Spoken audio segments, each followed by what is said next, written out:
ये चलिए दोस्तों, आज हम चालू कर रहे हैं आपकी क्लास 10th का चैप्टर पैसिव वॉइस।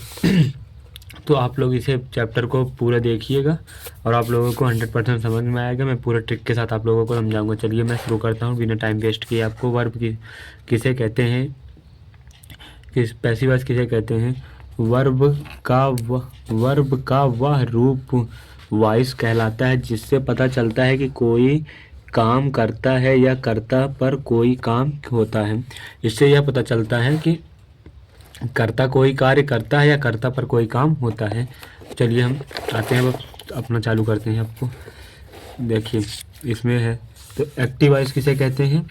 वर्ब का वह रूप एक्टिव वॉइस कहलाता है जिससे ज्ञात होता है कि सब्जेक्ट किसी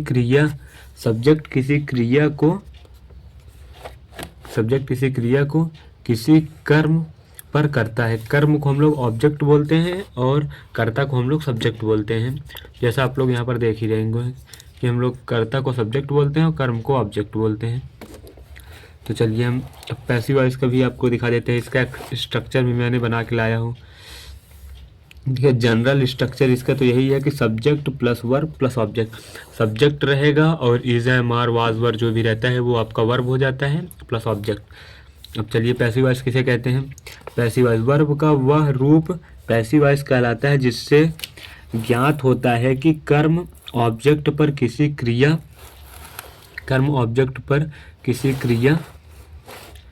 क्रिया का प्रभाव पड़ता है। इसका भी जनरल स्ट्रक्चर में बना के लाया हूँ। आप लोग देखिए, ध्यान से देखिए इसे। Object plus helping verb plus verb का V3 plus by plus subject. इसमें V3 तो 100% लगेगा, चाहे जो भी होगा। अगर V3 दिख रहा है तो आप समझ लीजिए पैसिव वॉइस है। पैसिव वॉइस का प्रयोग हम लोग कहाँ पे करते हैं, चलिए मैं बताता हूँ। चलिए आपको ले चलते हैं सीधे प्रेजेंट, पास्ट और फ्यूचर। चलिए यहाँ पर मैंने लिख दिया है कि कौन कौन से इंडेफिनिट टेंस को मैं बताऊंगा। यहाँ पर एक्टिव वॉइस और यहाँ पर पैसिव वॉइस। तो आप लोगों को कैसे चेंज होगा, जैसे प्रेजेंट इंडेफिनिट चेंज हो गया। प्रेजेंट इंडेफिनिट टेंस का होता है subject plus V1 plus object. अगर आप लोगों को टेंस नहीं आता तो आप लोग कमेंट कर दीजिए, मैं आपको टेंस की वीडियो ला दूंगा। प्रेजेंट इंडेफिनिट टेंस को subject plus verb V1 plus object यहाँ पर दिया रहता है। इसे पैसिव वॉइस बनाएंगे तो पैसिव वॉइस जब हम बनाते हैं तो ऑब्जेक्ट पहले आता है, फिर जो यहाँ पर V1 रहेगा, जैसे यस या ES वाला होता है जो, उसे is am are plus V3 plus by plus subject. V3 मतलब वर्ब का थर्ड फॉर्म, ये तो आप लोग समझते होंगे। V3 मतलब वर्ब का थर्ड फॉर्म, वर्ब का थर्ड फॉर्म होता है ये V3। चलिए दूसरे में हो जाएगा पास्ट इंडेफिनिट में subject plus V2 plus object. Subject plus verb का सेकंड फॉर्म प्लस ऑब्जेक्ट। इसको चेंज करेंगे जब हम पैसिव वॉइस बनाएंगे तो यहाँ पर हो जाएगा ऑब्जेक्ट प्लस वाज या were plus V3 plus by plus subject. Future indefinite tense में हो जाएगा सब्जेक्ट प्लस शैल या विल प्लस वर्ब का base form.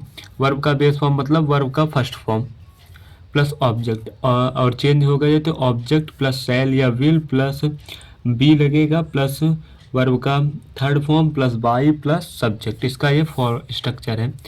Model indefinite subject, अगर मॉडल हम लोग बनाएंगे तो मॉडल में होता है subject plus model plus verb का फर्स्ट फॉर्म प्लस ऑब्जेक्ट। यहाँ पर हो जाएगा ऑब्जेक्ट पहले आ जाएगा, फिर मॉडल आ जाएगा, प्लस बी आ जाएगा, प्लस वर्ब का third form plus by plus subject. तो इसका स्ट्रक्चर मैंने बता दिया। अब हम लोग कुछ सेंटेंसेस लाया हूँ, उसे करके पहले चेक कर लेते हैं। चेंज द वॉइस हम लोग मतलब एक्टिव वॉइस से पैसिव वॉइस में कैसे चेंज करेंगे। जैसे यहाँ पर है, तो ये पास्ट का है कि पुलिस अरेस्टेड हिम, पुलिस ने उसको गिरफ्तार कर लिया। उसको मतलब किसको? अब यहाँ पर हिम जो है ये आ जाएगा सब्जेक्ट हो जाएगा, तो ही और जो ये सेकंड फॉर्म है ये चेंज हो जाता है वाज और वर में, ही वाज अरेस्टेड हो जाएगा। बाई पुलिस हम नहीं लगाते क्योंकि ये जनरल बात है कि अरेस्ट पुलिस ही करता है। चलिए हम लोग के आ जाते हैं क्वेश्चन ये दूसरे वाले पे, देख लेते हैं इसका। People speak English all over the world. अब यहाँ पर हो जाएगा इंग्लिश को हम लोग बनाएंगे, चाहे ऑल ओवर वर्ल्ड दोनों से आप बना सकते हैं। यहाँ पर मैं इंग्लिश बना हूँ तो इंग्लिश इज स्पोकन, यहाँ पर थर्ड फॉर्म है, स्पीक का थर्ड फॉर्म है spoken all over the world, सारे संपूर्ण संसार से। ये यहाँ पर प्रेजेंट टेंस है ये। ये भी प्रेजेंट है। A teacher teaches English here, तो यहाँ पर बनेगा English, English is taught here. जैसे आप लोग को अब समझ चुके होंगे, एक मैं विल वाला करा देता हूँ। I will not tolerate this nonsense, this nonsense will not be tolerated by me, this nonsense, यहाँ नॉनसेंस यहाँ पर विल था तो यहाँ पर विल नॉट बी हो जाएगा, फिर टोलरेट, फिर बाई प्लस मी, और यहाँ पर ऑब्जेक्टिव फॉर्म हो जाएगा। तो जैसे आप लोगों को ये समझ में आ गया होगा, मैं वीडियो को यहीं पर समाप्त करता हूँ। अगले में मैं आपको और ऐसे ही जैसे मैंने यहाँ पर पहले इंडेफिनिट का बताया, जैसे प्रेजेंट, पास्ट और फ्यूचर इंडेफिनिट का बता दिया है। अब यहाँ पर इंडेफिनिट बताया हूँ, फिर परफेक्ट बता दूंगा, फिर परफेक्ट कॉन्टिन्यूअस को बता दूंगा, तो आपका कंप्लीट हो जाएगा। तो चलिए धन्यवाद, आप लोग वीडियो को लाइक करें।